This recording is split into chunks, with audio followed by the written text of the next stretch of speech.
Praise the Lord. सभी विश्वासी भाई बहनों को प्रभु यीशु मसीह में जय मसीह की। बाइबल शिक्षा चैनल पर आप सभी का स्वागत है।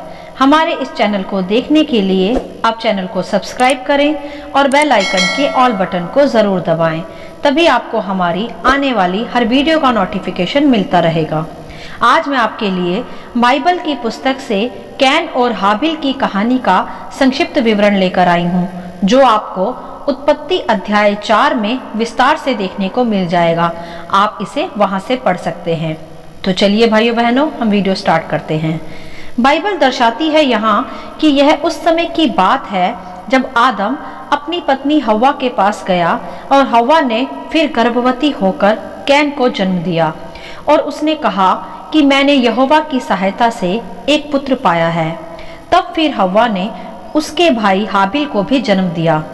तब बाइबल बताती है कि हाबिल जो छोटा था वह बड़ा होकर भेड़ बकरियों का चरवाहा बना और कैन जो बड़ा था वह भूमि पर खेती करने वाला अर्थात भूमि पर उपज करने वाला किसान बना।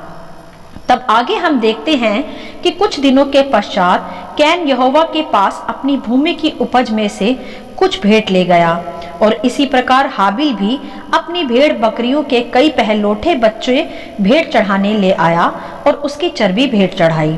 यहाँ एक बात ध्यान देने की यह है भाइयों बहनों कि कैन और हाबिल के माता पिता आदम और हव्वा ने जब परमेश्वर के विरोध में पाप किया था, तब परमेश्वर ने जब उन्हें अदन की वाटिका से बाहर कर दिया, तब उन्होंने परमेश्वर से क्षमा मांगने के लिए एक वेदी बनाकर उस पर भेंट चढ़ाई पश्चाताप की ओर। इसी प्रकार क्षमा वेदी बनाकर वह यहोवा को भेंट चढ़ाया करते थे और यही उन्होंने अपने बेटों कैन और हाबिल को भी सिखाया था भेंट बलिदान के विषय। इसीलिए कैन और हाबिल ने भी यहोवा को बलिदान भेंट चढ़ाई। तब हम आगे देखते हैं कि जब हाबिल ने यहोवा को भेड़ बकरी के पहलोटे की भेंट चढ़ाई तो यहोवा परमेश्वर ने फिर हाबिल की वह भेंट ग्रहण की। परंतु वहीं जब हम देखते हैं कि कैन ने यहोवा को भूमि की उपज की भेंट चढ़ाई, तब यहोवा परमेश्वर ने कैन की वह भेंट स्वीकार नहीं की, क्योंकि भाइयों बहनों कैन ने अपनी खेती की बची कुची और सड़ी गली उपज ही यहोवा को भेंट चढ़ाई थी। कोई उत्तम या पहली भेंट उसने यहोवा को नहीं चढ़ाई थी। और फिर हम देखते हैं कि यहोवा ने कैन की वह भेंट ग्रहण नहीं की, क्योंकि भाइयों बहनों कैन की उस भेंट में छल व कपट मिला था।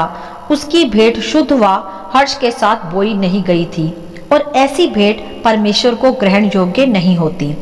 तब आगे हम देखते हैं कि जब परमेश्वर ने कैन की भेंट स्वीकार नहीं की और हाबिल की भेंट ग्रहण कर ली, जो कि शुद्ध व आनंदित हृदय की थी, इस पर यह देखकर कैन बहुत क्रोधित हो उठा और उसके मुंह पर उदासी छा गई। तब इस पर यहोवा परमेश्वर ने फिर कैन से कहा कि तू क्यों क्रोधित हुआ और क्यों तेरे मुंह पर उदासी छा गई है? यदि तू भला करे तो क्या तेरी भेंट ग्रहण न की जाएगी? और यदि तू भला ना करे तो पाप द्वार पर छिपा रहता है और उसकी लालसा तेरी ओर होगी और तुझे उस पर प्रभुता करनी है। अर्थात यह कि भाइयों बहनों कि जब हम अपने मनों में बुरी बुरी लालसाएं रखते हैं, पाप और छल फरेब रखते हैं, तो पाप हमारे मन के द्वार पर ही छिपा रहता है। अर्थात यह कि हम पाप के शैतान को फिर अवसर देते हैं कि वह हम पर प्रभुता कर हमें नाश करे, जबकि प्रभु यह सिखाते हैं कि हमें पाप को इनकार कर उस पर प्रभुता रखनी चाहिए। जैसा यहाँ परमेश्वर ने हाबिल को भी कहा कि यदि वह भला मन रखकर पाप को और छल फरेब को इनकार करे और शुद्ध हृदय से भेंट चढ़ाए तो वह अवश्य ग्रहण योग्य होगी। मेरे प्रियो, यहाँ एक विशेष बात भी सीखें कि परमेश्वर हमारी भेंटों को नहीं चाहता। वह चाहता है कि हम शुद्ध हृदय के साथ, हर्ष के साथ परमेश्वर के समीप आकर उसको बलिदान दें, उसे प्रथम स्थान दे, जिससे हम में देने वाला, उदारता वाला शुद्ध हृदय व शुद्ध मन उत्पन्न हो, जिसमें हमारी ही भलाई छिपी है। परमेश्वर को हम भला क्या दे सकते हैं? वह तो आप ही हमें सब कुछ देने वाला परमेश्वर है। बस वह चाहता है कि हम अपने हृदय को उदार रखें व देने वाला हृदय रखें, वो भी हर्ष व उल्लास से, बिना छल फरेब के। ऐसी भेंट यदि हम परमेश्वर को चढ़ाएंगे तभी वह ग्रहण योग्य होगी, अन्यथा नहीं। तो इसी प्रकार कैन की वह भेंट यहोवा ने ग्रहण नहीं की और हाबिल की भेंट जो शुद्ध हृदय की व उत्तम भेंट थी वह परमेश्वर ने ग्रहण की। तब यह देखकर कि हाबिल की भेंट ग्रहण की गई, इसलिए कैन क्रोधित हो उठा और जलन रखने लगा अपने भाई के प्रति। और वह सदा अपने भाई से पहले से ही जलन रखता था, क्योंकि वह अर्थात हाबिल परमेश्वर को सदा उत्तम भेंट चढ़ाकर प्रसन्न करता और उसकी भेंट सदा स्वीकार की जाती। इसीलिए कैन हाबिल से जलता भी था और ऐसी जलन व ईर्ष्या रखकर ही वह भेंट चढ़ाया करता था जो ग्रहण योग्य नहीं होती। क्योंकि बाइबल में प्रभु यीशु के द्वारा भी यह स्पष्ट किया जा चुका है मत्ती अध्याय 5 के 25 व 24 वचन में कि इसलिए यदि तू अपनी भेंट वेदी पर लाए और वहां तू स्मरण करे कि तेरे भाई के मन में तेरे लिए कुछ विरोध है, तो अपनी भेंट वही वेदी के सामने छोड़ दे और जाकर पहले अपने भाई से मेल मिलाप कर और तब आकर अपनी भेंट चढ़ा। तो यह स्पष्ट किया गया है यहाँ कि हमारी भेंट जो आज परमेश्वर को आराधना स्तुति के रूप में चढ़ाई जाती है, तो वह भी तभी परमेश्वर को ग्रहण योग्य होती है जब हम परमेश्वर की वेदी पर शुद्ध हृदय से उसे अर्पण करते हैं, बिना बैर भाव, बिना छल फरेब के। तभी हमारी आराधना परमेश्वर को सुगंधित धूप सी लगती है। और यही चाहता है परमेश्वर हर एक विश्वासी जन से कि हम अपने हृदय को शुद्ध रखें और अपने भाइयों से व अपने शत्रुओं से सदा प्रेम रखें और अपने मनों में छल फरेब ना रखें, जिससे पाप हम पर नहीं वरन हम पाप पर प्रभुता कर सकें। और इस प्रकार हम अपनी भेंट यहोवा परमेश्वर को चढ़ाएं, तब फिर वह ग्रहण योग्य होगी। जैसी भेंट हाबिल ने चढ़ाई, क्योंकि उसके मन में अपने भाई के प्रति कोई ईर्ष्या नहीं थी और वह परमेश्वर को भी उत्तम भेंट देने की चाहत रखता था, बचा कुछा नहीं वरन प्रथम भेंट। मेरे प्रियो, जब हमारे परमेश्वर ने हमें अपना सबसे बेस्ट, अपना इकलौता पुत्र ही हमारे पापों के लिए बलिदान कर दिया जो कि निष्कलंक था, तो क्या हमें परमेश्वर को बचा खुचा ईर्ष्या और जलन से भरा भेंट करना चाहिए? नहीं मेरे प्रियो, हमें भी अपने परमेश्वर को अपना बेस्ट देना चाहिए। ऐसा करके हम आप ही आशीषित होते हैं। तब आगे हम देखते हैं कि ऐसी जलन व ईर्ष्या की भावना से भरकर कैन अपने भाई को झूठ बोलकर एक मैदान में ले गया और तब कैन ने अपने भाई हाबिल पर चढ़कर उसे घात कर उसकी हत्या कर दी। मतलब इतना क्रोध व ईर्ष्या से भरा था कैन कि ऐसी ही भावना से उसने अपने भाई की हत्या कर दी और उसे मारकर छिपा दिया। तब फिर यहोवा परमेश्वर ने आकर कैन से पूछा कि तेरा भाई हाबिल कहाँ है?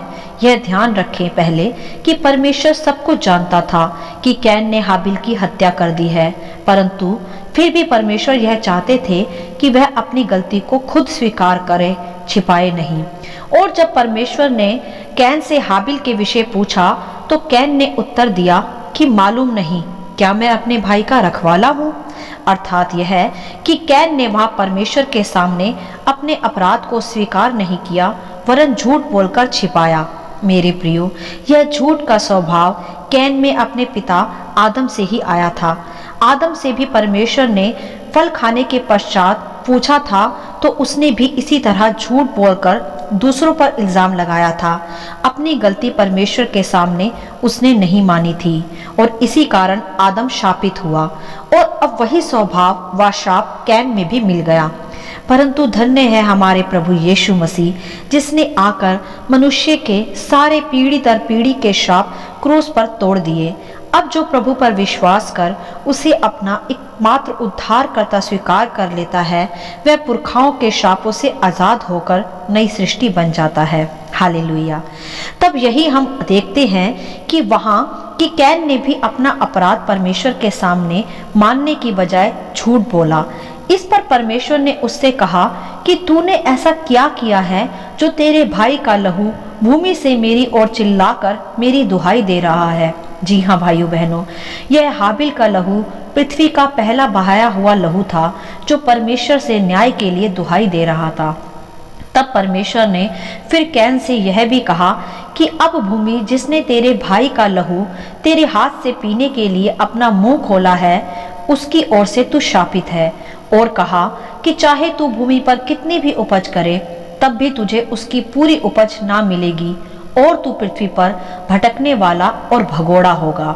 इस प्रकार कैन को झूठ व हत्या की सजा के रूप में परमेश्वर की ओर से यह शाप मिला। तब इस पर कैन ने फिर यहोवा की दुहाई दी और कहा कि मैं यदि पृथ्वी पर भगोड़ा बन भटकूंगा, तो कोई भी फिर मेरी हत्या कर मुझे घात कर देगा। तब इसी कारण यहोवा परमेश्वर ने कैन के लिए एक चिन्ह भी ठहराया कि जो कोई कैन को घात करेगा, उससे 7 गुना बदला लिया जाएगा। ऐसा इसलिए किया परमेश्वर ने भाइयों बहनों, ताकि मनुष्य बुराई के बदले बुराई ना करे। जो कैन ने किया वही उसे पाकर नफरत से भरकर अब कोई दूसरा ना करे, और यह याद रखे कि इसका परिणाम क्या होगा। इस प्रकार कैन के लिए यहोवा ने एक चिन्ह ठहराया। अब यहाँ हम इस कहानी से संक्षिप्त में कुछ गहरी बातों को सीखेंगे व समझेंगे।